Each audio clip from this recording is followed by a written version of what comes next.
ध्रुवः उपयेमे भ्रमिं नाम तत्सुतौ कल्पवत्सरौ प्रजापतेर्दुहितरं शिशुमारस्य वै ध्रुवः उपयेमे भ्रमिं नाम तत्सुतौ कल्पवत्सरौ. Yes, someone can read translation purport.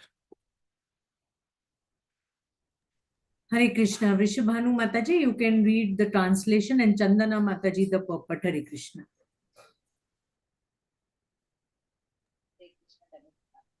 The great sage Maitreya said, "My dear Hare Krishna, am I audible? Yes, You are Mataji. audible. Yes, Mataji, you are audible. Yeah. Sudha Mataji, you are there? Yes, Hare Mataji, Krishna. I'm Yeah, there. please Yes, call out the Mataji. name, Sudha Mataji. Yes, Mataji. Yes, Mataji. Hare Krishna. The great sage Maitreya said, "My dear Vidura, thereafter Dhruv Maharaj married the daughter of Prajapati uh, Sisumara, whose name was Brahmi. The two sons named Kalpa and Vatsara were born of her." Hare Krishna. Hare Krishna Prabhuji, Pranam Srupji. Purport by Srila Prabhupada ki jai. It appears that Dhruv Maharaj married after being installed on the throne of his father and after the departure of his father to the forest for self-realization. It is very important to note in this connection that since Maharaja Uttanapada was greatly affectionate towards his sons, and since it is the duty of a father to get his sons and daughters married as quickly as possible, why did he not get his son married before he left home? The answer is that Maharaja Uttanapada was a Rajarshi, saintly king. Although he was busy in his political affairs and duties of government management, he was very anxious for self-realization.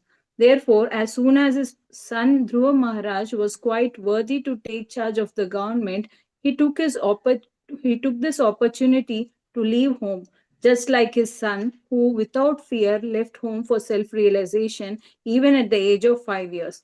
There are rare instances from which we can see that the importance of spiritual realization is above all other important work.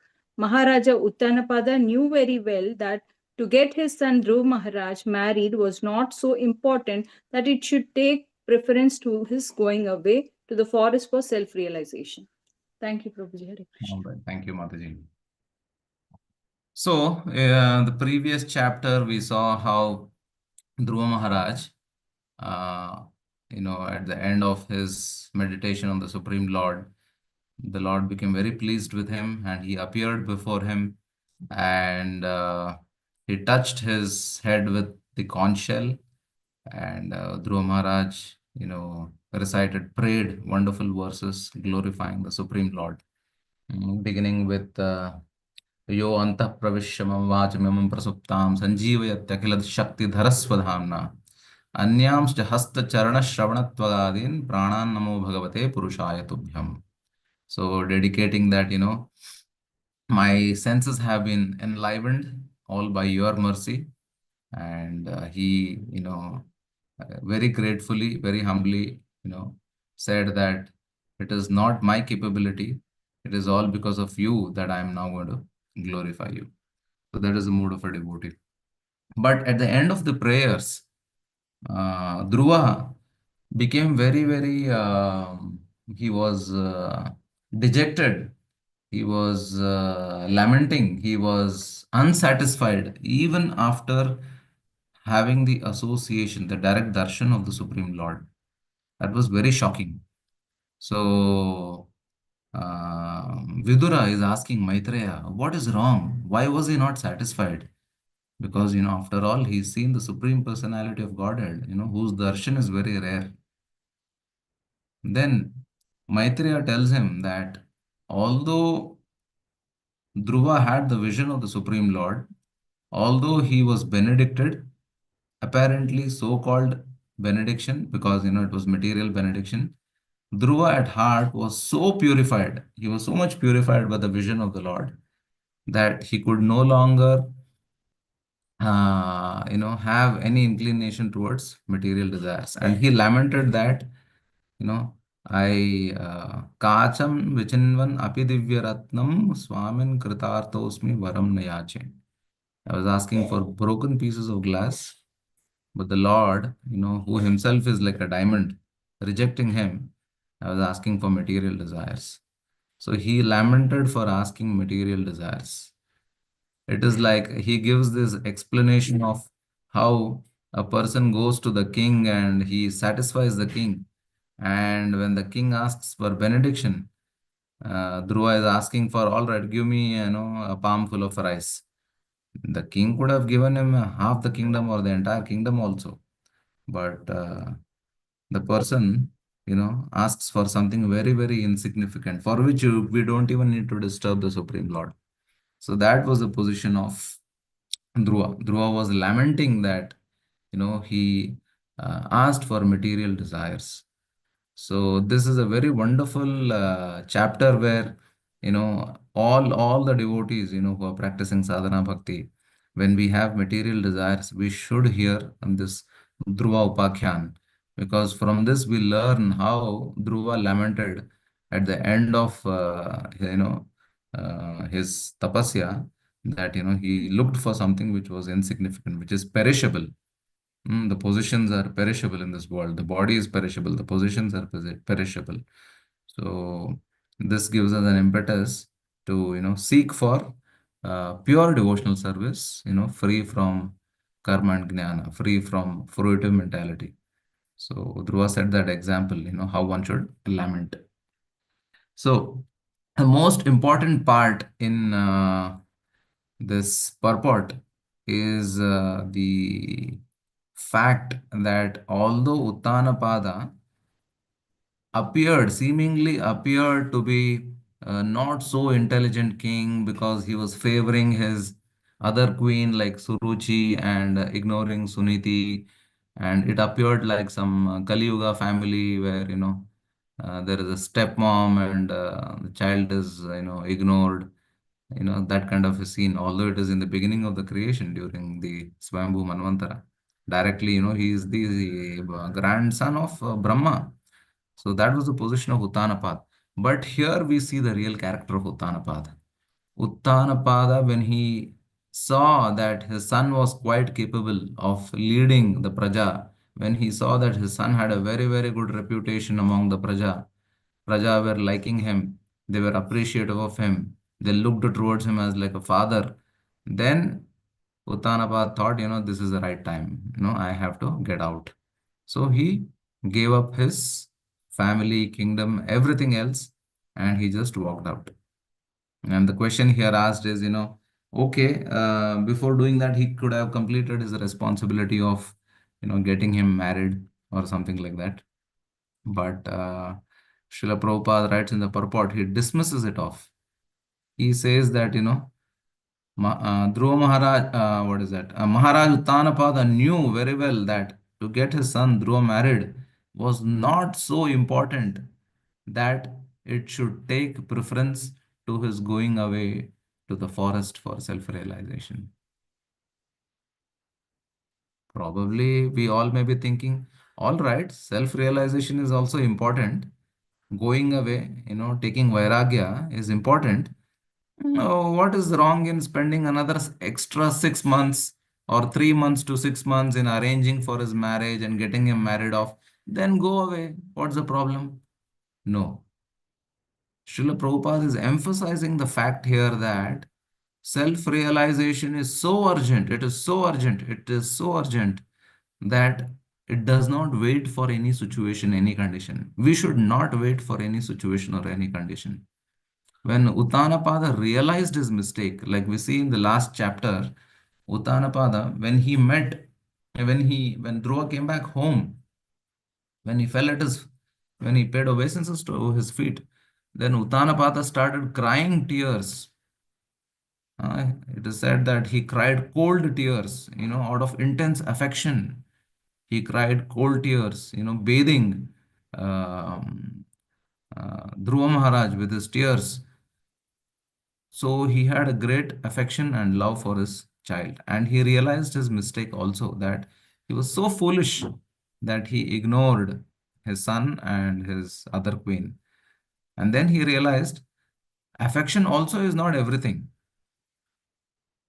Apart from, developing vices like hatred, jealousy, etc., even affection to his family members is also not wise.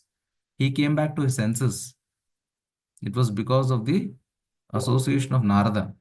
He came back to his senses and then he decided, yes, I have to renounce everything. He was just looking for that opportune moment when Dhruva would be ready. And as soon as Dhruva was ready, he immediately took to sannyas. He took to self-realization. He went out to the forest. Very similar incident we also see in the third canto of Shrimad Bhagavatam. Any guesses who? Dura. Kapila Muni Prabhuji. Yes, Kardamuni. correct. Kardama.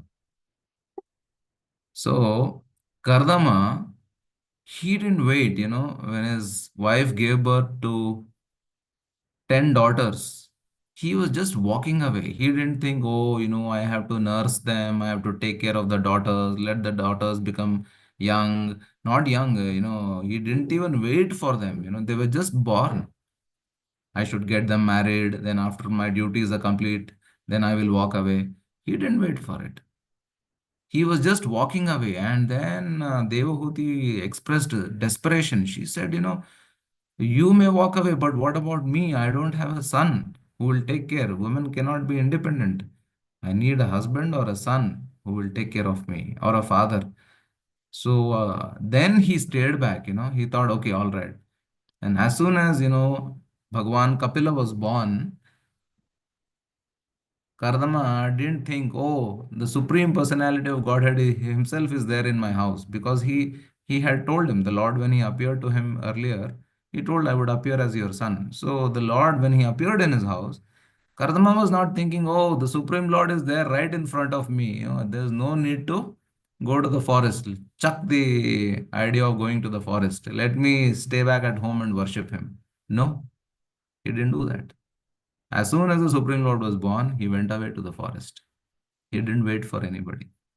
That shows the urgency of self-realization. It is very, very urgent. It does not wait for anything. We see these examples of the Raja Rishis in Bhagavatam, how the Pandavas, there's an entire chapter itself, it says, Pandavas retire timely. The Pandavas simply walk away when they know that when Krishna is not there, what job, what work we have in this world. They were so much addicted and so much related to the Supreme Lord. They thought, what work we have here in this world when Lord is not there. They just walked away. As soon as Arjuna came back from Dwarka, they all gave up everything and they started walking away. Subhadra went her direction, Kunti went her direction, Draupadi went her direction. Everybody, even the women also gave up their positions and they walked out, except for Uttara. Uttara, because Bhagavatam had to be spoken to Parikshit and Parikshit had, some interaction with Uttara. Then even we see examples of Vidura. Vidura also, just he was waiting for an opportune moment. He thought that, the abuse of Duryodhana was actually a blessing in disguise by the Supreme Lord. And he took that opportunity and he immediately walked out. Not only did he walk out, he made sure Dhritarashtra and Gandhari also is taken back. So he comes once and then he takes them also away. And so this was there. It was there in the, we could say it is there in the blood of these great souls in the previous yugas. But the same can also be, and the same is also applicable even in the age of Kali Yuga. Kali Yuga, the attachment is very, very strong. It is very strong. So we are unable to even, come equal to even Dhritarashtra. What to speak of, emulating qualities like the Pandavas and other great Raja Rishis. So many, many examples are there like that. Parikshit, then there is King Anga who just walked away, when he saw that, his son is ill-behaved.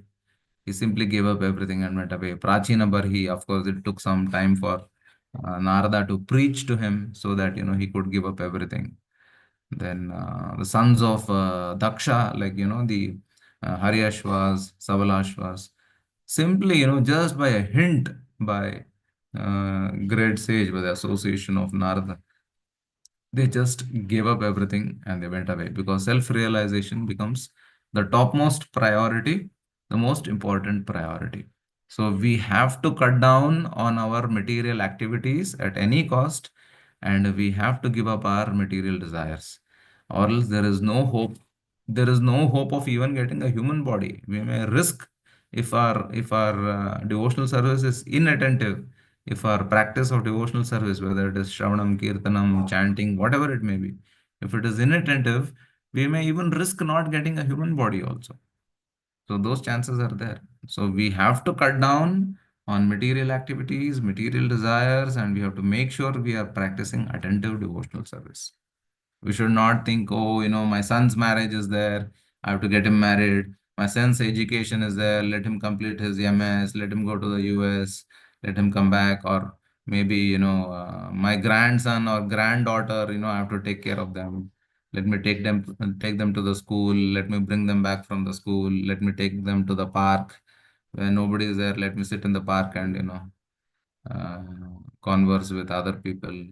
Or maybe let me hand over my business properly to my sons, so that they can take care. So much we are worried about so many things. Or let me, take care of my savings, my finances properly.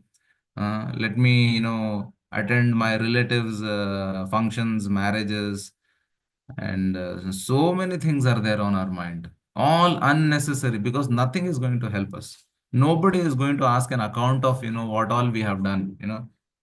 Nobody is going to ask us, you know, and did you do your marriage of your son or daughter properly? Did you run your business well? Did you attend all the functions properly? No one is going to ask us, because it is completely irrelevant.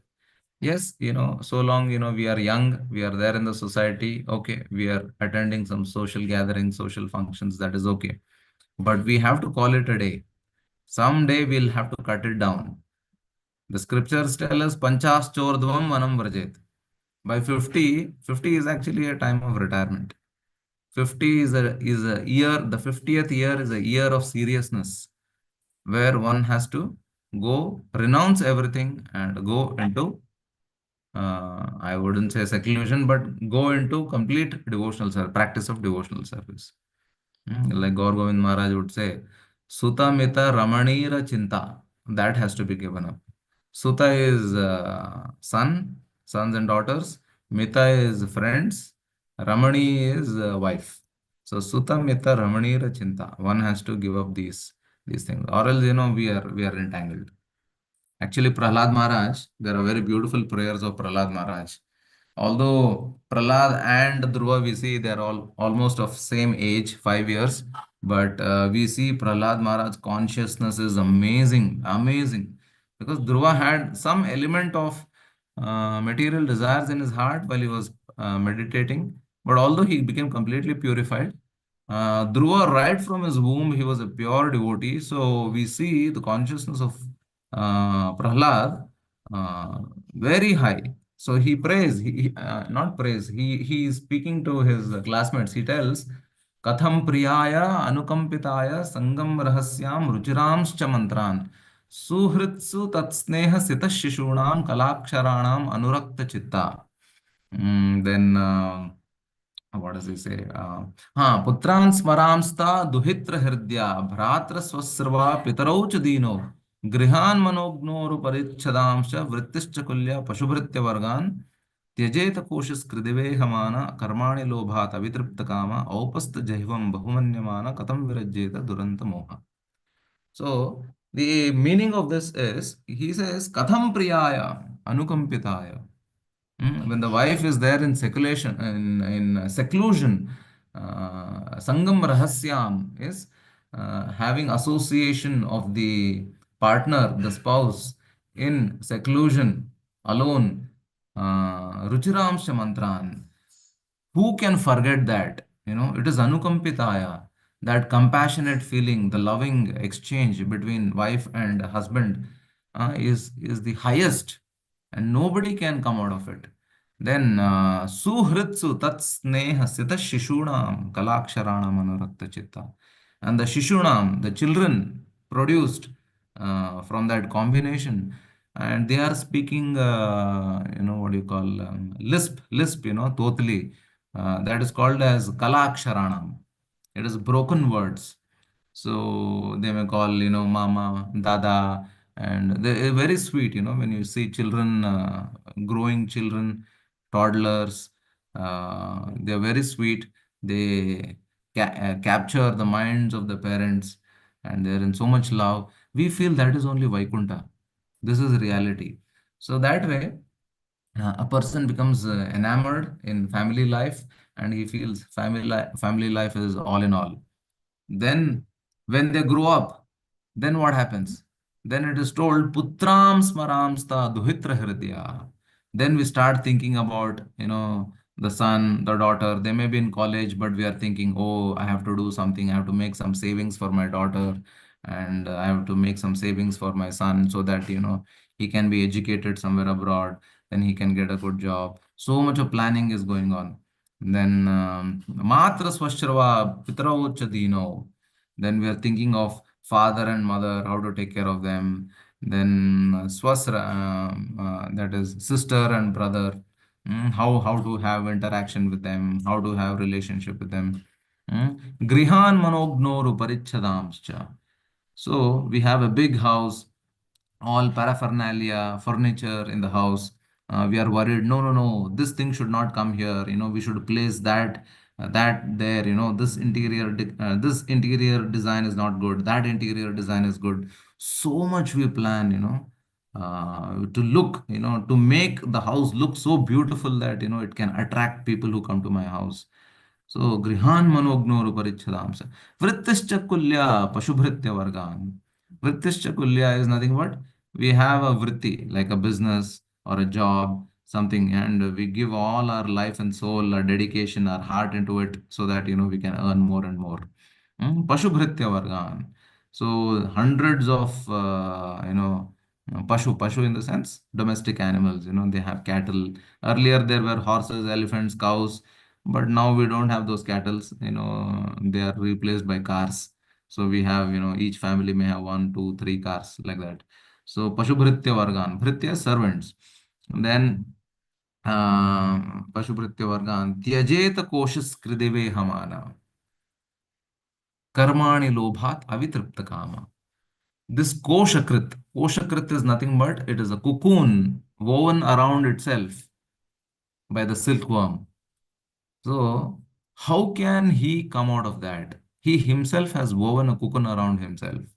Tyajeta koshas kridevehamana karmani lobhat avitripta kama.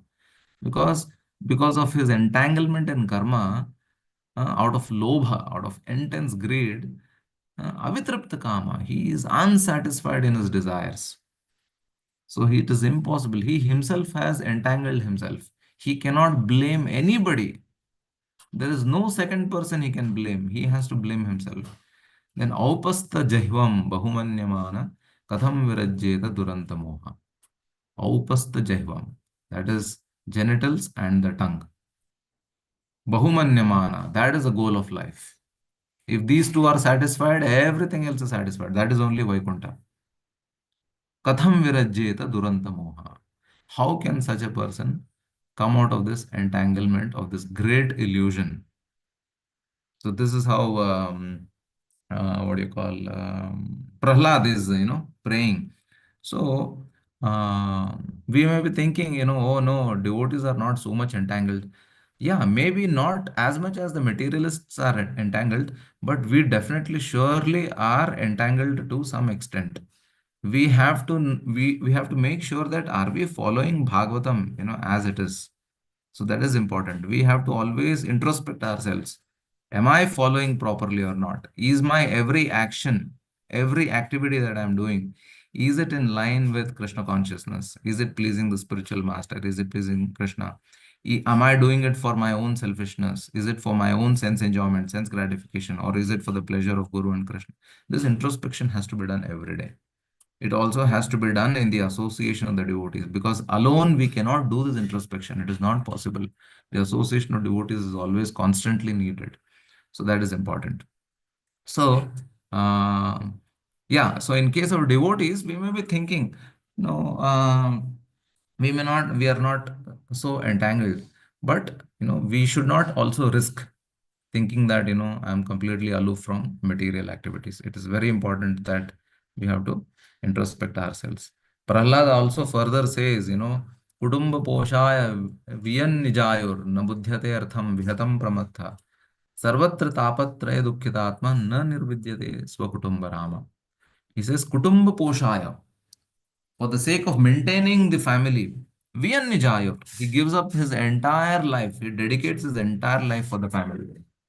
Na buddhyate artham vihatam pramatha. So he does not come to his senses. He is less intelligent. He is foolish. Sarvatra tapatraya dukkhitatma. He takes all the tapatraya, all the struggle and the suffering of his family members also. Not only his suffering, but he becomes the takedar of the suffering of his family members also. His son, daughter, wife, everybody, he takes all their burden also. So that way he is sarvatra tapatraya dukkhitatma na nirvidyate swakutumbarama. Nirvidyate means detachment. Na nirvidyate means he still does not develop detachment in spite of sarvatra tapatraya dukkhitatma. Although he is suffering great suffering of all the family members, still there is no question of detachment in him. He is enjoying that suffering. That is why he is known as Kutumba Rama or Kutumbi. Those who enjoy great suffering in family, because suffering cannot be enjoyed, but it is like, uh,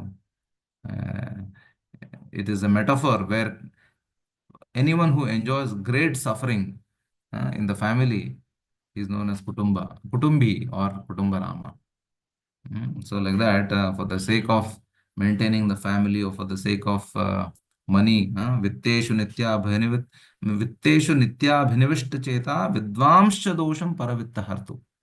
Even though he may be vidvams, although he may be intelligent, but when it comes to vitta is nothing but money. For the sake of money, he will do anything. He will work hard. He will give up his family, not give up his family, but he'll work hard. He'll give his life and soul for the sake of family, actually. So that way, one, completely spends his entire life in struggling hard. So that seriousness of self-realization does not, strike him, and he delays. He goes beyond 50, 60, 70. He's still, there are some people who still want to do something after retirement also. So after 68, 70 also, they are trying to do some business, trying to make some money, foregoing that golden opportunity of human life of having to practice self-realization.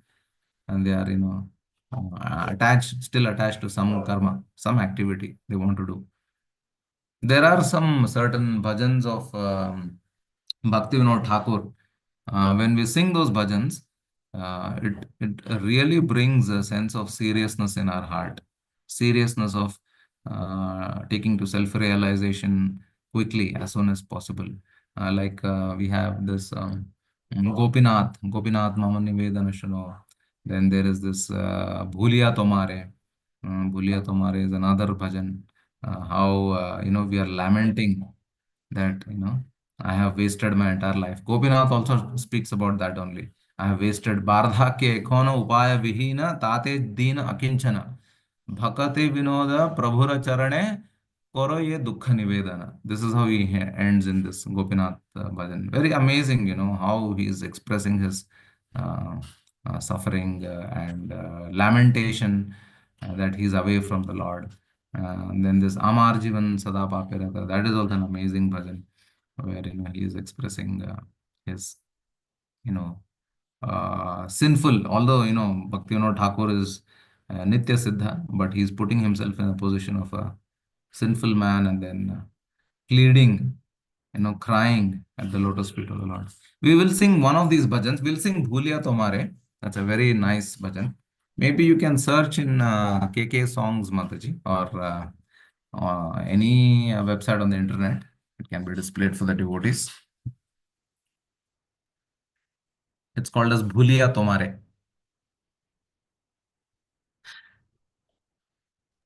Prabhuji, Bhajaure Mana also comes in this category, no?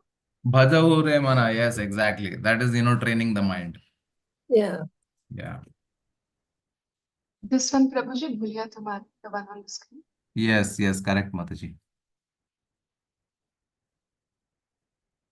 Excellent. So, I will sing. You don't have to repeat. You can just see. That's it. भूलिया तुम्हारे संसारे आसिया प्ये नाना विधा व्यथा भूलिया तुम्हारे संसारे आसिया प्ये नाना विधा व्यथा তোমার চরণে আসিয়াছি আমি বলিব দুঃখের কথা তোমার চরণে আসিয়াছি আমি বলিব দুঃখের কথা জননী জঠরে ছিলাম যখন বিষম বন্ধন পাশে একবার প্রভু দেখা দিয়া মোরে বাঁচিলে এ দিন দাসে তখন ভাবিন জনম পাইয়া করিব ভজন তবা জনম হইল পড়ি মায়া জালে না হইল জ্ঞান লবা আদরেরা ছেলে স্বজনেরা কোলে হাসিয়া কাটানু কাল জনক জননী স্নেহেতে ভুলিয়া সংসার লাগিল ভালো ক্রমে দিন দিন বালক হইয়া খেলিনু বালক সাহা আর কিছু দিনে জ্ঞান উপজিল পাঠ পড়িয়া হরহ विद्यार गौरवे भ्रमि देशे देशे धन उपार्जन कोरी स्वजन पालन कोरिए कमने भूलिनु তোমারে হরি বার্ধক্য এখন ভকতি বিনোদ কাণ্ডিয়া কাতারাতি না ভজিয়া তোরে দিন ব্যর্থ গেল এখন কি হবে গতি So this is how Bhaktivinoda Thakur sings. Just to see the translation, yeah. So in the translation, it is said, how bhuliya tumhare, forgetting you, samsare asiya, I have come into this world. Pe nana vida bhyata, we are suffering extensive sufferings and sorrows. Then tumar charane asiya achami boliva dukkhera katha. So now I have come to the lotus feet of yours, and then I am submitting my tale of woe. Then janani jatare chilama jakhon bhishama bandhana pashi. So at the time of my birth, I was there in the womb. I was tightly bound, Janani Jathare, in the womb of the mother. Bhishama Bandhana Pashe, Bhishan Bandhana Pashe. I was bound up, very tightly bound up in the womb. Then at that time I was praying. This Garbhastuti comes in the third canto, where Jiva is praying to the Lord. So, Ekabara Prabhu, dekha diya more, vanchile dinadase. Only once, oh my Lord, I want to see you. Please give me your darshan. Actually, the Lord appears and, just gives a brief appearing to the jiva in the womb. Then, why? Because that intense suffering in the womb is so excruciating that the jiva keeps losing its consciousness, because when we are unable to tolerate the suffering, we lose consciousness. That is only called as death. But in the womb, there's no question of death, because we are anyway going to take birth now. So how can I die? So that is why in the womb, the jiva keeps losing consciousness again and again. And in that excruciating suffering, he remembers the Lord. That is why the Lord appears to give him some, santvana. Then takhono bhaveno janama payya korive bhajana tava. At that time, I made a pratigya that, as soon as I am born, janama payya korive bhajana tava. I will do your bhajan. But janama hoilo podi maya jale na hoilo gnana lava. As soon as I was born, I was trapped into this maya jal, that great bewilderment. Na hoilo gnana lava. I completely forgot about you, and I never thought about you, I never worshipped you. Shukadev, it reminds me of Shukadev Goswami. Shukadev Goswami said, uh, instead of coming out and being trapped in Maya, this womb of my mother is like Vaikuntha for me. Please allow me to stay here. I don't want to come out. So he was there in that Jataragni, which is more greater suffering than hell. For him, it was like Vaikuntha, because he was afraid of Maya. Maya is the power of the bewildering energy, the illusory energy of the Lord is so powerful that Shukadeva Goswami thought it is better to be in the womb of the mother. And we are playing with Maya. We think, "Oh, what is Maya? I'm chanting Hare Krishna, nothing will happen to me." But this is the situation of Nitya Siddhas like Shukadeva Goswami. So Maya, the power of Maya, the bewildering power of Maya is so powerful that it is a million times more greater suffering than the hellish punishment. Because the trap of Maya will push us into the material existence, life after life, for eternally. We may end up, getting trapped here. So that is the power of Maya. Then Adarera Chele, Swajanera Kole, Hasya Katanukal.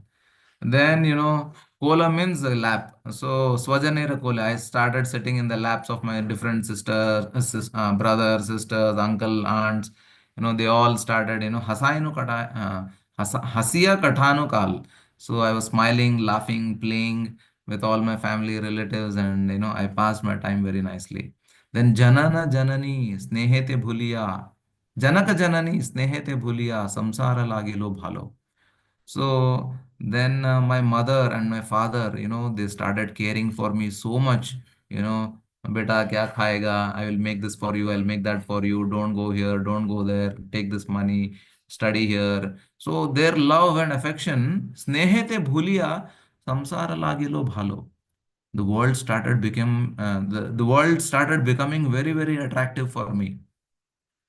Actually, in the womb, I had heard that samsara is very dangerous, so I was praying for the Lord. But the affection of my father and mother, samsara lagilo bhalo. I started enjoying this world. Then krame dine dina balaka hoya khelino balaka saha. As and how I started growing up day after day, then I became a boy, a youth. Then I started playing, cricket, baseball, whatever. So then I started enjoying sports, college, everything. Then আর কিছু দিনে জ্ঞান উপজিল পাঠা পড়ি অহরহ. After some more time, I became more mature. Gnana upajilo. Then I started learning higher and higher subject matters. Then I started, taking, good education, maybe IIT, engineering, whatever, going abroad, studying MS, so many things like that. Then Vidyara Gaurave, Brahmi Deshe Deshe, Dhana Uparjana Kori. Then, because of my pride of my education, then I started going traveling different countries abroad, and then making money. Dhana uparjana kori. Swajana palana kore. Swajana palana kori ekamane bhulino tumara hari. So then I started taking care of my own family. I got married. I started having family, wife, children, etc. I started taking care of them. What will I do? Simply earning money. So I got married and have children, and then now take care of them, take all their burden also. So kori ek mane bhuli no tumhare hari. And then I completely forgot you. Bardhakya khona bhakati vinoda kandiya katarati. Now in old age, Bhakti Vinod, he is Kandiya Katarati. He is crying. Katara. Katara Ati means desperately crying. Intensely crying. Na bhajiya tore, dina vyartha gelo. Ekhono ki hobe gati. So without worshipping you, all my days, my entire life is gone waste. So ekhono ki hobe gati. What will be my gati? So Bhakti Vinod Thakur is not like that because he had an excellent family. So he mentioned, his house uh, uh, uh, appeared like Vaikuntha, Goloka. So in one of his poems, so his entire family was Krishna conscious. He had no problem. He is putting in our shoes and he's speaking on our behalf. This is our condition. This is how we are. So this is a situation of all the jivas in this world. We simply waste our time. Some even don't even pray this, because we are so much into Maya, especially the materialist, that they can't even pray that, oh, I lost all my entire life. Now I come to your lotus feet. They don't even pray that. So they end up going into the lower planetary species only. So, yeah, so this is our condition. So we should know that we should give up our attachment. We should not be attached to whatever so many things are there. If some Bhagavatam has very beautiful chapters related to each attachment. In case you are not aware, I just wanted to share that. Like if somebody is attached to their spouse, if somebody is attached to his wife or husband, then he should be hearing and learning and studying Puranjana story or Pururava story. If somebody is attached to wealth, he is too much attached to wealth, earning money, making money, then he should be hearing the pastime of Bhikshu Geet, where Avanti Brahmana is, praying how he lost everything, how he considered it as the mercy of the great favor of the Supreme Lord. So like that, Bhikshu Geet, Avanti Brahmana says, Nayam janome sukha dukkha hetu na devatatma griha karma kala mana param karana mamananti samsara chakram parivartayedya. He says, no, it is not my karma, it is not my griha, nakshatra, it is not my devatas, it is my own mind which was attached to wealth, which is the cause of my destruction. So that way, anyone attached to wealth should hear this Bhikshu Geet. Then what else? Anyone attached to living, somehow I have to manage my body. I have to live. I have to, what do you call, somehow survive. I have to have medical insurance. I have to depend on hospitals. I have to depend on medicines. Anyone who's too attached to keeping themselves alive, they should be reading the pastime. They should be reading the chapter of Dhritarashtra quits home,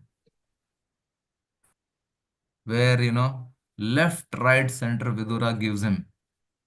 He says, Andha Puraiva Vadiro, Manda Pragyam Sampratam, Vishirna Dantamaha, Vishirna Danta Mandagni, Saraga Kafamudvahan. Your teeth are falling, you are having Mandagni, you cannot see, you're blind, and still you want to live. Aho Mahiyasi Janto, Jividasha Yatha Bhavan, Bhima Pavarjitam Pindamadatya Grihapalavat. Like a dog, you are eating the food thrown by Bhima. That is your condition. Get up. It is better to go die in the forest than live like a dog. So anybody attached to somehow trying to maintain their life, to live alive, they should be reading this chapter. Somebody attached to what is that? Sinful life. Somebody very attached to sinful life of eating, drinking, enjoying. He should be reading Ajamila story. Again and again, we should read the stories. Somebody affected by somebody who's attached to pride, position, false ego, they should be reading stories of Daksha. Hmm? They should be reading the stories of Daksha. Also Indra, because Indra also gets affected by pride, false ego. Or the story of Durvasa Ambrish, because Durvasa also was affected by pride. So these are there for us. These are there for us to overcome all these attachments, all these anarthas. Someone attached to sexual life, they can read Yayati story. Yayati story is the best story to overcome. And anybody who thinks, I am the protector of my family, somebody attached to protecting one's own family, then he should be reading the story of Narada's instructions to Chitraketu, or Narada's instructions to Yudhishthira.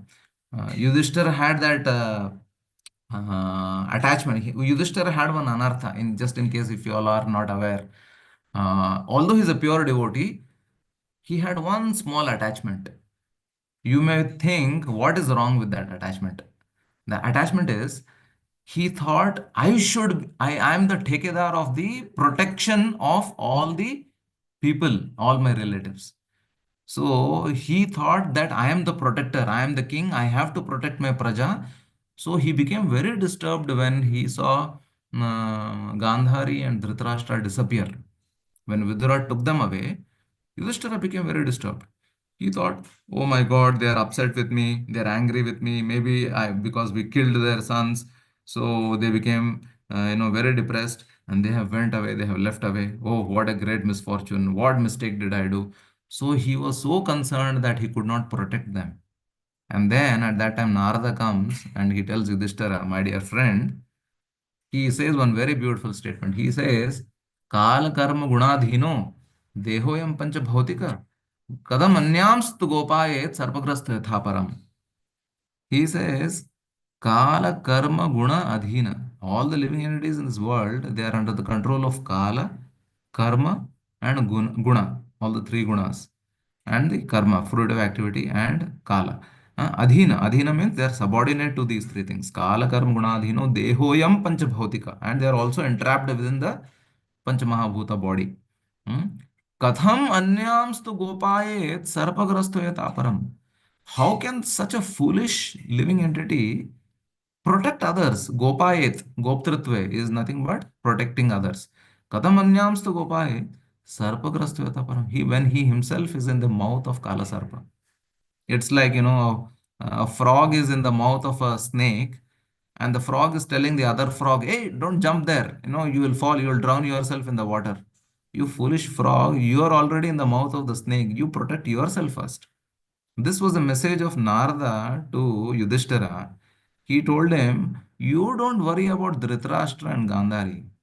It is their karma. Krishna will take care of them where they have to go. You, first of all, you protect yourself. You think that by protecting them, you are free from any protection. You also need protection. First, you save yourself. So that is when he told, Kala karma gunadino dehoyam panchabhautika kadam anyamstu gopayat sarpagrastavataparam. So very strong. See, when we read in depth, we really understand. We actually overcome the anarthas. We have to take the subject matter of Bhagavatam very seriously. Shrunvata Shraddhaya Nityam Granatascha Swacheshtitam Kalena Nati Dirghena Bhagavan Vishate Hriday. We want to have the presence of the Lord in our heart, and we have to take the subject matter very seriously. Granatascha Swacheshtitam means taking the subject matter very seriously. That is when, we will be able to make so many, every pastime, every story that we see in Bhagavatam, it is addressing one of the anarthas. It's amazing, actually. We can analyze it. We can see each pastime is addressing an anartha in our hearts.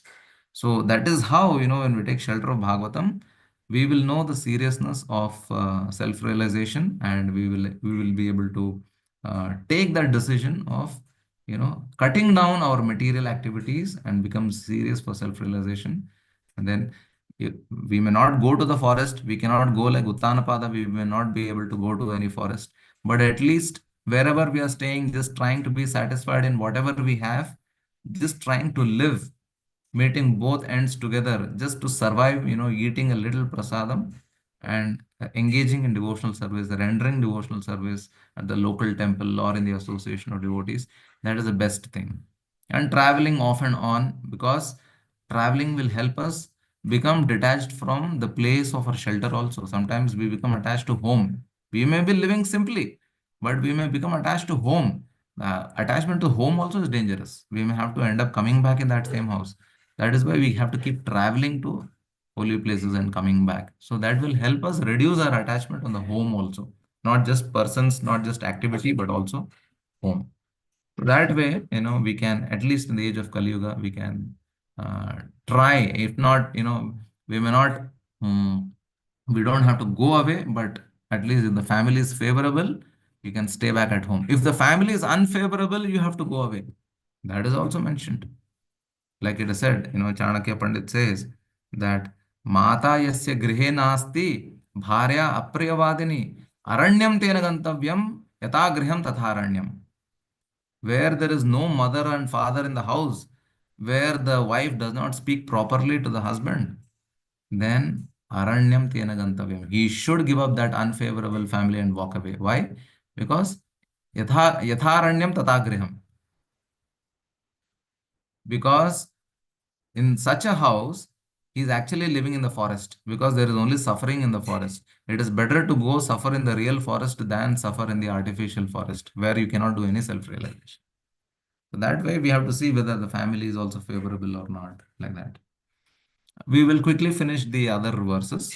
We'll go to the second, third, fourth, fifth, sixth. We will, sixth and seventh also, right? Yeah. We'll we will we'll finish all the seven, all the six. Hare Krishna, Shilpa Mataji, you can read the Prabhuji, you are reading the sloka. Yeah, I can read. Yes, Prabhuji. ईलायामपि भार्यायां bio पुत्र्यां Mahabal पुत्रम् उत्कलनामानां योषिद्रत्नम् अजीजनत्. Yes. Hare Krishna, Shilpa Mataji, you can read the translation. Hare Krishna. Hare Krishna. Dandavat Pranam Prabhu. The greatly powerful Dhruva Maharaj had another wife named Ela, who was the daughter of the demigod Vayu. By her, he begot a son named Utkala and a very beautiful daughter. Hare Krishna. Hare Krishna. So, Utkala is another, son of Dhruva Maharaj. Amazing personality. You will not believe it. Although he was born in Kshatriya family, he was 100 times better than Uttanapada and Dhruva himself, because Utkala acted like a mad person, but he was a greatly self-realized soul. Just like Jadabharata, he acted like a mad, foolish person. People were, ignoring him, rejecting him, saying, "Oh, he's a fool. He was born mad, Down syndrome, whatever, And they ignored him. They didn't, give him any position of a king or whatever. He acted like a fool, and he was very, very happy because he was able to focus on his devotional service. That is Utkala. These are all great souls. Not that, only Dhruva was a great soul. Yeah. Next, third verse. Uttamasva akrodvaho mृगयायां बलीयसा हतपुण्या जनेनाद्रौ तन्मा तन्मातास्य गतिं गता. Yes. Hare Krishna, Barnali Mataji, you can read the translation. Hare Krishna. Hare Krishna Prabhuji, Dandavat Pranam. Dhanyavad. Translation. Dhruva Maharaja's younger brother Uttama, who was still unmarried, once went on a hunting excursion and was killed by a powerful yaksha in the Himalaya mountains. Along with him, his mother Suruchi also followed the path of her son. She died. Hare Krishna. So Uttama went on a hunting excursion and he was killed by the yakshas. They all ganged up together and they killed him very, what do you call, in a adharmic way they had actually killed him. So that happened. Although Dhruva, initially when he went away to the forest, he was very angry of his stepmother and also Uttama because he considered them as an enemy. But when he came back, he was a self-realized soul. He had, all love for everybody. So he was very much loving Uttama also. But in this case, he passes away. We'll go to the fourth one. ध्रुवो भ्रातर्वधं श्रुत्वा कोपामर्शशुचार्पिता जैत्रं स्यन्दनम् आस्थाय गतः पुण्यजलायनम्. Hare Krishna, Archana Mataji, you read the translation and I'll read the purport. Hare Krishna. Hare Krishna, Pranams Prabhu. Translation by Srila Prabhupada, Srila Prabhupada ki Jai. When Dhruva Maharaja heard of the killing of his brother Uttama by the Yakshas in the Himalayan mountains, being overwhelmed with the lamentation and anger, he got on his chariot and went out for victory over the city of the Yakshas, Alagapuri. Hare Krishna. Yeah, so Dhruva became very angry. Yeah, you can read the purport. Yeah. Yes, yes, Prabhu. Hare Krishna Prabhuji, pranams. Correct. Purport by His Divine Grace Srila Prabhupada ki jai. Dhruva Maharaja's becoming angry, overwhelmed with grief and envious of the enemies was not incompatible with his position as a great devotee. It is a misunderstanding that a devotee should not be angry, envious, or overwhelmed by lamentation. Dhruva Maharaj was the king, and when his brother was unceremoniously killed, it was his duty to take revenge against the Yakshas from the Himalayas. Thank you, Prabhuji. Hare Krishna. Thank you, Mataji. So Dhruva became very angry. So very beautiful statement by Prabhupada that we should never think. It's a misunderstanding that a devotee cannot become angry or envious or overwhelmed by lamentation. Dhruva, because his brother was killed unceremoniously, because he was killed in a very adharmic way, so he thought, I have to teach them a lesson. Just like how the Kauravas, through adharma, took away everything. So Krishna wanted, the Pandavas, you kill all of them. He didn't care whether they are your guru or not. Just kill Bhishma and Drona also, although they may appear to be your guru. That was the instruction of the Supreme Lord directly. In the same way, Dhruva also, he performed his Kshatriya duty. When something adharma happens, that too directly with his brother, then why will the king keep quiet? So he has to teach them a lesson. So he became very angry and he wanted to teach them a lesson. So there is nothing wrong in discharging the Kshatriya duties where you have to be angry, you have to punish, because that is a duty of a Kshatriya, to punish somebody who is a miscreant. So that is what Dhruva did. This also shows how much love he has for Uttama, that although he was a cause for him to go away to the forest, but when he came back as a self-realized soul, he had love for all those whom he earlier considered as enemies. Okay, fifth one.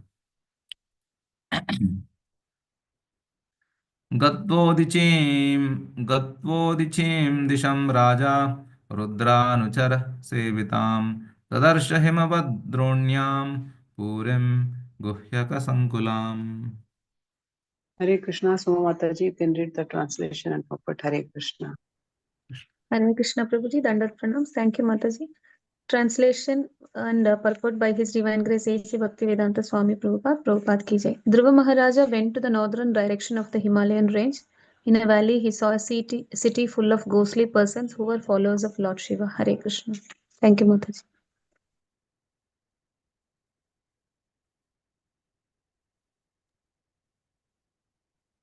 Hare Krishna, Sharm- purport. Sharmila Purport Mataji. Sharmila in this Mataji, you can read the purport. Rohini Mataji, you can read it. Purport in this verse it is stated that the Yakshas are more or less devotees of Lord Shiva. By this indication, the Yakshas may be taken to be the Himalayan tribes like the Tibetans. So, Dhruva Maharaj went to this northern direction of the Himalayan range, and then he saw the city, Alkapuri, where he found all the ghostly creatures there who are followers of Lord Shiva. Prabhupada mentions that, they are like the Tibetans. But it should not, we should not say that, what Prabhupada has written is wrong, because we don't know the mood and spirit of Srila Prabhupada. The description in Bhagavatam itself is different, where because the Himalayan range is a very great. The Himalayan range is actually, it is considered as 1,000 yojanas, which is like coming to 80,000 kilometers. That is the range of the Himalayan. That is the height of the Himalayan mountains. What we see is also Himalaya. That is what we call. And there is Kailash there also. Right now, we have this what do you call Manasarovar Lake, which is on the border of China and India. So although there is Kailash here, but as per Bhagavatam, under the Jambu Dvipa, Like, we have the Sumeru mountain of 692,000 kilometer, which is, very huge mountain made of gold. So this, at the bottom of the Sumeru mountain is the Jambudvipa. Within the Jambudvipa, at the center, there is another tract of land which is known as Ilavrata Varsha. There are many Varshas, like there is Ketumala Varsha, Ilavrata Varsha, Bhradashva Varsha, then Hari Varsha, then Kim Purusha Varsha, then Bharat Varsha, then Uttar Kuru Varsha. Like that, there are many, nine Varshas are there. The center one is known as Ilavrata Varsha. So in the Ilavrata Varsha, where Shiva Parvati is there, the Lord is sitting under a banyan tree that is almost 800 kilometers, because it is 100 yojanas in height. So the Yaksha Loka, as per the description given in the Bhagavatam, is there at a particular distance, which is like perpendicular, and it is in the Antariksh. That is how it is. If you see the Vedic cosmology, you will know where the Yakshas are living. So that way, it is in the Preta Loka. Preta Loka and the Yakshas are there like that. But that's okay, because this is very complicated, very difficult to understand.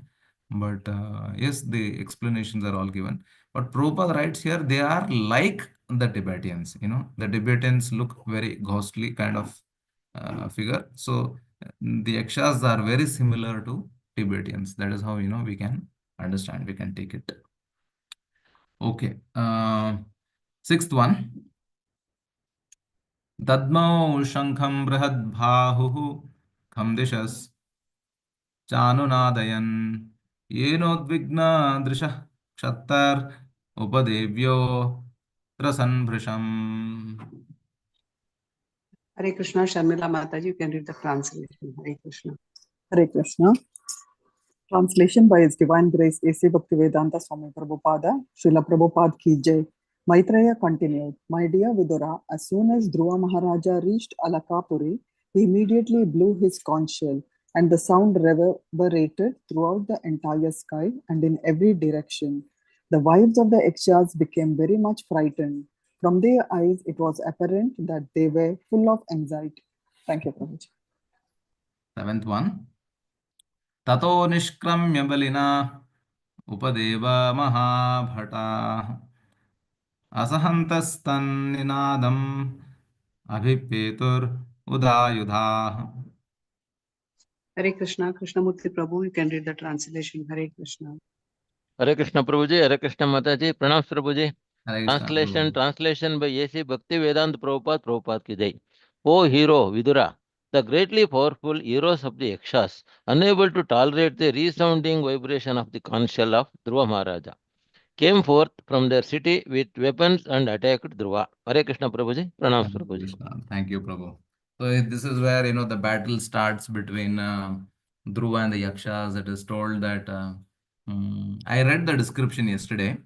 It was amazing how Dhruva is covered in arrows, and an entire shower of arrows, just like rain. When it rains, you cannot see anything. It is all covered with dense, thick rainfall water. So in the same way, Dhruva was covered in arrows.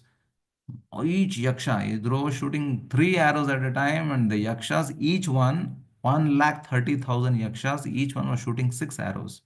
So that way he was fully covered in arrows. And it is said that it appeared as if he was dead. He was covered completely. There was no response, there was silence. Then suddenly, all the devatas, they come, they pray, the rishis, they pray for his auspiciousness. And suddenly, he'll wake up, he'll get up, he'll get his charioteer, up and running, and then he'll start shooting arrows like anything. And single-handedly, he destroys the entire race of yakshas. He kills all of them. He does not injure, but he kills all of them. Powerful killing, one single person. Just like from some Hollywood, Bollywood movie only, the hero is completely covered and he appears to be dead, and then suddenly he wakes up and he comes out and then he destroys everybody. So nothing, see, when we really need entertainment, this is what we should be reading. Instead of watching something, we should be reading this. So that way, Dhruva Maharaj was very, very powerful, and he was protected. He had the blessings of demigods and everybody else. So yeah, the battle goes on. Then it takes Brahma to come to him and ask him to stop, because he was murdering the entire race, not only 130,000 soldiers of Yakshas, but he started murdering all the Yakshas. He wanted to get rid of this universe of all the Yakshas. That was his rage. And it took Brahma to come down, and Kuvera also to come down, who was the leader of the Yakshas, to come down and calm, pacify him, and benedict him, saying that, please stop, please stop. That's when he stops it. So this was the duty of Dhruva. I'll end here. Thank you very much. Granthaj Srimad Bhagavatam ki jai. Sometimes I am unable to gauge the time. I thought I will be able to manage the first verse and easily cover the others, but I got carried away in the first verse and couldn't quickly enough give sufficient time to the others. Okay, Hare Krishna. Any questions, doubts? Please feel free to ask. Hare Krishna ಪ್ರಭುಜಿ, ಪ್ರಣಾಮ್ಸ್ ಪ್ರಭುಜಿ. Hare Krishna, Krishnamurti ಪ್ರಭುಜಿ, ನಾನು ಕನ್ನಡದಲ್ಲಿ ಹೇಳ್ತೀನಿ, ನೀವು ಹೇಳಿ. English ಅಲ್ಲಿ ಹೇಳಿ ಅದನ್ನ. ಹೇಳಿ, ನನ್ನ ಹೇಳಿ. ಪ್ರಶ್ನೆ ಇಷ್ಟು, ಈಗ ಭಾಗವತವನ್ನ ನಾವು ರೆಗ್ಯುಲರ್ ಆಗಿ ಕೇಳ್ತಾ ಹಾ, ನಾವು ಸಾಕಷ್ಟು ಇದಕ್ಕೆ ಇನ್ಫ್ಲೂಯೆನ್ಸ್ ಆಗಿದ್ದೀವಿ. ಓಕೆ. ಸೊ ಇದರಲ್ಲಿ ನಾವು 100% ಪರ್ಫೆಕ್ಟ್ ಆಗ್ತೀವೋ ಇಲ್ವೋ, ಆ ಮಟ್ಟಕ್ಕೆ ನಮ್ಮ ಸಾಧನೆ ಇದೆಯೋ ಗೊತ್ತಾಗಲ್ಲ ನಮಗೆ. ಈ ಕಡೆ ಮೆಟೀರಿಯಲ್ ವರ್ಲ್ಡ್ ಅಲ್ಲೂ ಯಾಕೆ ಅಂತ ಹೇಳಿದ್ರೆ ಅದ್ರ ಬಗ್ಗೆ ಆಗಿರ್ತಕ್ಕಂಥ ದೋಷಗಳು ನಮಗೆ ಗೊತ್ತಾಗ್ತಾ ಇದಾವೆ. ಅದರ ಅಟ್ರಾಕ್ಷನ್ ದಿವಸ ಕಡಿಮೆ ಆಗ್ತಾ ಇದೆ. ನಾವು ಅಲ್ಲೂ ಇಲ್ಲ ಇಲ್ಲೂ ಇಲ್ಲ ಅನ್ನಾಗ್ಬಿಟ್ರೆ ನಮ್ಮ ಪರಿಸ್ಥಿತಿ ಏನಾಗುತ್ತೆ ಪ್ರಭುಗಳೇ ಮುಂದೆ? ಅಟ್ಲೀಸ್ಟ್ ನಮ್ಗೆ ಒಂದು ಯಾರು ಒಂದು ನೆಲೆ, ಪರ್ಫೆಕ್ಟ್ ನೆಲೆಗಾದ್ರೂ ನಾವು ನಿಲ್ಬೇಕಲ್ಲವ್ರೆ. ಅದು ನನ್ನ ಪ್ರಶ್ನೆ ಪ್ರಭುಜಿ. ದಯಮಾಡಿ ಅದು ಪ್ರಶ್ನೆ ತಾವು ಇಂಗ್ಲಿಷ್ ಅಲ್ಲಿ ಹೇಳಿ, ನನಗೆ ಅಷ್ಟು ಶಬ್ದಗಳು ಅಪ್ರೋಪ್ರಿಯೇಟ್ ಶಬ್ದ ಬರಲ್ಲ. Hare Krishna ಪ್ರಭುಜಿ. Hare Krishna. So Prabhu's question was that we are hearing Bhagavatam, we are reading, we are understanding, we know, but I'm not finding any sign of progress. And I am feeling that, I now know the material world also. There are so many discrepancies, so much of ill things happening, so much of anarthas, everything is there. We are also taking shelter of Bhagavatam, but there's a feeling that, I am not progressing, that kind of a feeling he has. So the answer to this is that, good. First, at least the first symptom is we are lamenting. The first symptom is that we are serious, is that we should lament. I am taking shelter, but I am not getting taste. I am not developing taste as much as I want that. So there is some sense of seriousness, some sense of lamentation in that. And then that is a stepping stone. That is the first step. And we should also endeavor to make sure that we hear more and more. We should be eager to hear. We should take association of those devotees who have really understood it very well. Bhagavata Padegya Bhagavater Sthane. Bhagavatam can understood by only Bhagavatam can be learnt and understood only from those devotees who are self-realized in Bhagavatam.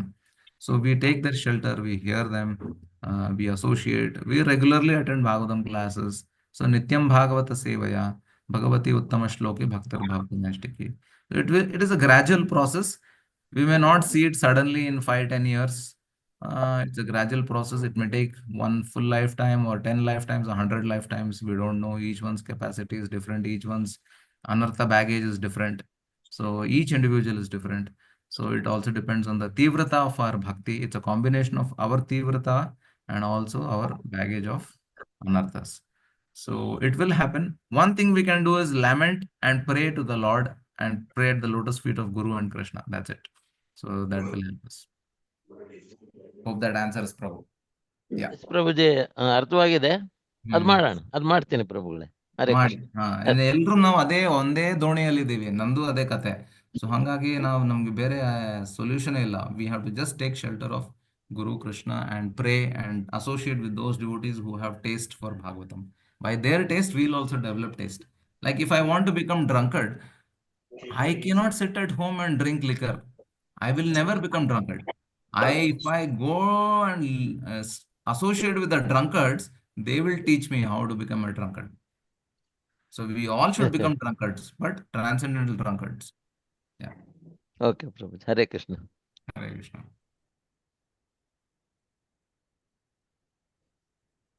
Okay, Hare Krishna. Padma Shri Mataji has a question. Yes, Mataji. Thank you for the very nice session, especially the urgency of self-realization, that aspect what you covered, because it's like we settle down, at least I settled down in Krishna consciousness after a few years. Like it's become somewhat monotonous and routine. So Right. like so many things like children's career, children that this nothing we should not wait for that. So that's sort of an urgency you mentioned in today's class. At the same time, in Bhagavad Gita, Krishna says, Tasmat sarveshu kaleshu ma manusmara yudhyasha. Duties are also we cannot leave. So how to balance, Prabhu? See, for example, for me, when I'm attending the class like this, I feel yes, this is so important. But finally, again, after the class or again, it fades away. You know, the material duty is so much to overtake me. How to balance both? It is so difficult, Prabhuji. So balancing becomes easy when your life is less complicated. If your life is more complicated, then the balancing act will be more difficult. For somebody who is, let's say, a vegetable vendor, for him, balancing is a cakewalk to practice Krishna consciousness and also his duty. So somebody is entangled in hundreds of things, this, that, business, money, this, that, traveling abroad, this, that, son, daughter, education.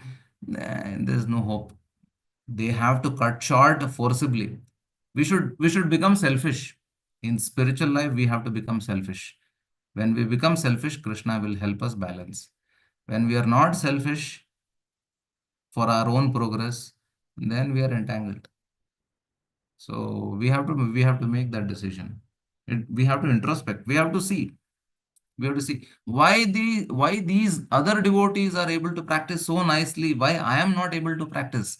That introspection also we should do. Like I see, in the temple, these brahmacharis are able to practice nicely. They may have problems. I don't care. I don't want to see the fault. But I am seeing that everybody else is practicing very nicely. Only I am not practicing properly. That should be my consciousness. Then you will see wonders. Then I will be able to relate. Oh, they don't have this problem, that problem. Oh, they have not entangled into this or that. So they want to get rid of problems. Even if there are problems, we should not try to solve the problems, because problems will always be there in this world. We should not solve the problems. In fact, rather, we should take shelter of the Supreme Lord. Actually, there's an entire session which I can do on, how not to solve the problems. Because if you try to solve, then another problem will come up. So, without solving the problems, how to take shelter of the Supreme Lord and how to be, free from all these encumbrances and practice and, remember the Supreme Lord.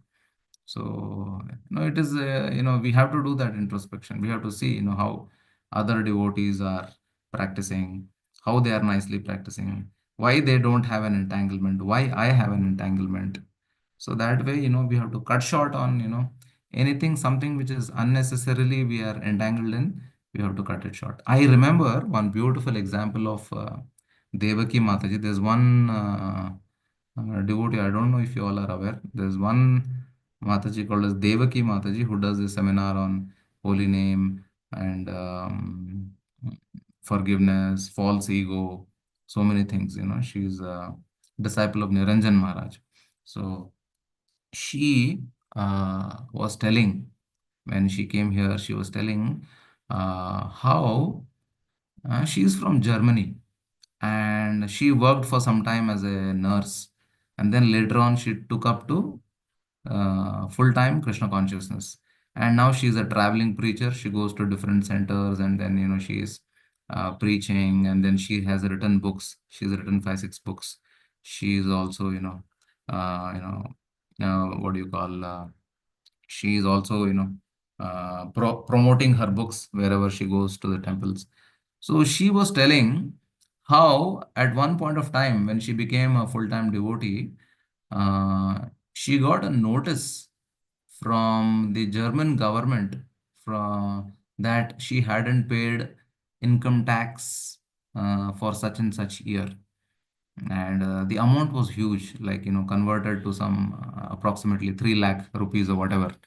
So, and if you do not pay the income tax within the next 3 months or so, then there will be penalty, and there will be litigation, and you may also be put behind bars. All that threat was there. Interestingly, that notice came to her location in Germany, and she was traveling.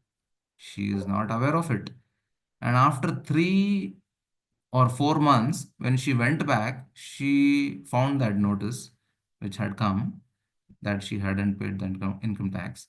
And then she was shocked, because it was beyond the time also. It was beyond the time. And not only was it over and above the 3 months, now that she has to face the litigation and penalty and all that, but also she was never entitled to pay any income tax, because she had clearly paid all her taxes when she was working.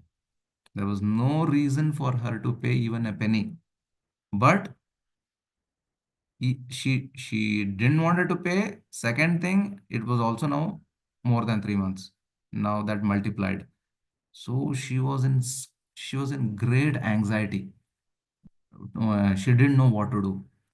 And many devotees recommended, they told her that, no, no, no, you pay off the income tax, because, um, it will, uh, sorry, devotees recommended the opposite. Devotees recommended that, no, no, you fight for it, because, you haven't even paid, you have paid all your taxes, but still, they're forcing you to pay. So you fight the litigation and you take it forward. Don't, spare them this, that. So most of the devotees recommended this. And she was like, my already, without any litigation, my anxiety levels have gone up. I'm not able to chant, I'm not able to focus, I'm not able to do anything. Now if I start going for these hearings of litigation, then I will be in even more greater anxiety, and then my entire bhakti will be destroyed. Then, against all the advices of the devotees, she went and paid the entire tax along with penalty, from her savings, just because she wanted to get rid of this nonsense called as anxiety. Nothing should stop me from Krishna consciousness. And when she did that, many devotees said, "Oh my God, why did you waste that money? It is Krishna's money, Krishna's hard-earned money.